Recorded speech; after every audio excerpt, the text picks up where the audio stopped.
เป็นลูกทุ่งเป็นลูกทุ่งทุ่มไปแล้วครับไปที่นั่นถูกที่ตุ๊กจ้าเล่นเร็วครับพรศึกออกกลับมาเล่นที่หมายเลข49 6มาสกัดบอลมาอยู่ที่ผู้เล่นพรศึกยังไม่ได้บอลลงแล้วครับลูกนี้ยอมไปแย่งอยู่ที่สุภกรได้บอลละบอลไปแล้วทำไมไม่ได้หาเพื่อนล็อกบอลไปมีขาดยังอยู่ที่ตึกได้บอลโต้กลับมาครับถึงมาอยู่ที่บอลออกจิ้มทางปั่นไปให้เพื่อนลงทางกลับมาอยู่ที่สุภกรครับขึ้นมาครับพรศึกบอลมาได้จ่ายบอลนะครับลูก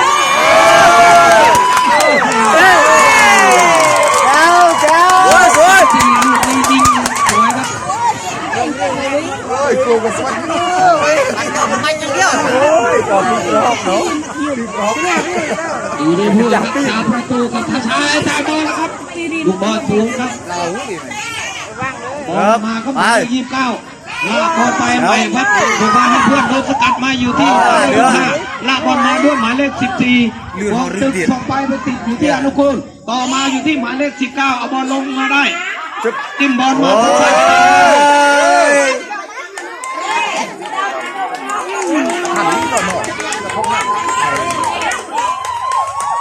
นักกีฬาโอลิมปิกเนี่ยมันยังโยนให้จบเป็น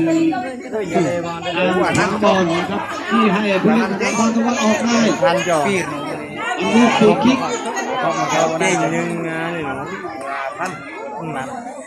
อันนั้นก็นี่มาทันจบยังดูเวลาขึ้น44ครับติดผู้เล่นพวงตึกมองมาครับยังอยู่ที่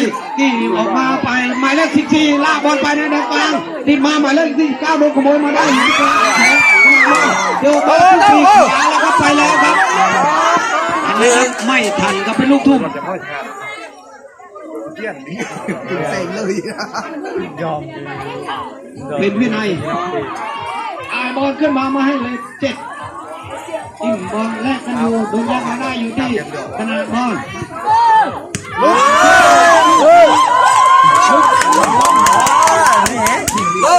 ปั่นเลยของเราเข้าตะวันออกครับปั่นเลยโต้กิกกันอยู่นะครับดูที่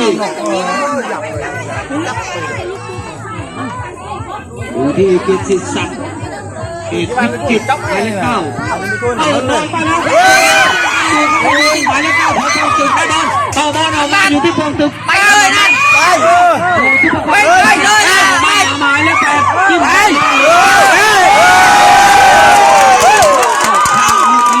ยิงไม่ตรงกรอบครับ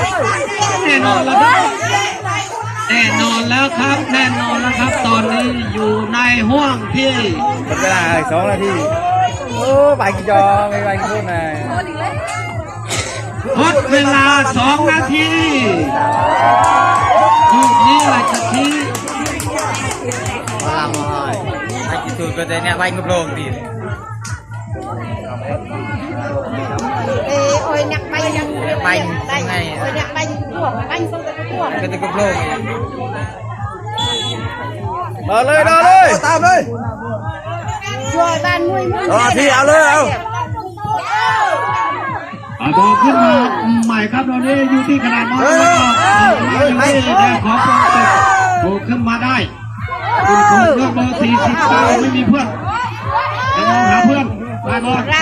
เป็นทางติดออกมาอยู่ที่ผู้เล่นของขนาดบอลตะวันออกได้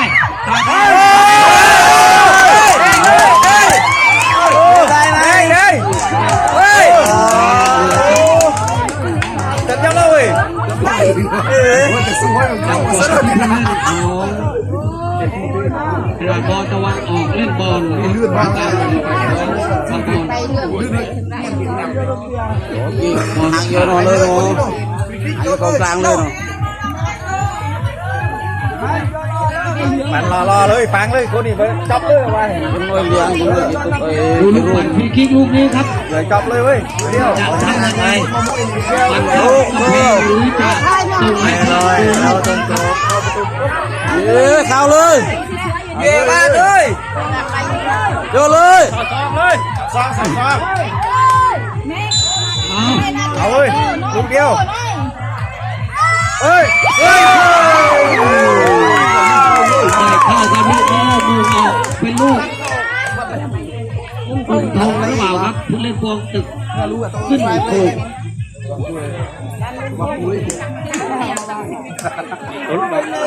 ลูกนี้ถ้าเข้ากองเชียร์พวงตึกจะได้ไม่เสีย เต้นสหาเต้น ถ้าไม่เข้าแบบนี้ อย่างพวกเยอะ ดูลูกไปจะไม่ร้อยที่คุณทงไปแล้ว เฮ้ยให้เลย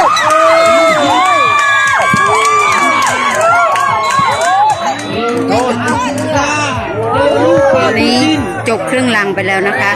เสมอกัน0-0มาต่อกันที่เตะลูกโทษนะคะ เดี๋ยวมาดูกันว่าใครจะเป็นฝ่ายชนะนะคะสำหรับคลิปนี้ขอจบเพียงเท่านี้ก่อนค่ะสวัสดีค่ะ